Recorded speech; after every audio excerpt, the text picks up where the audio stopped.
Hello friends, welcome back to the new video. In this video guys, we are going to talk about how can we on our app notification in our Vivo phone device. Guys, you want to on your app notification, so as you can on it. And guys, now let's see how to on app notification in our Vivo phone device.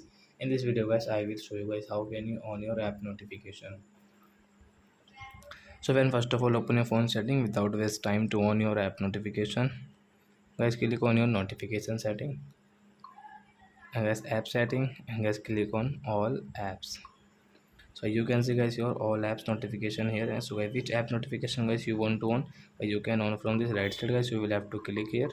Then guys your Instagram notification guys, Play Store, Google, Gboard, Gmail notification. So you can on from here guys your app notification.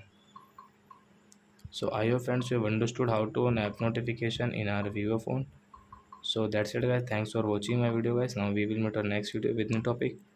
Before going guys, please go and like my video, subscribe my channel. Bye bye friends, thanks for watching.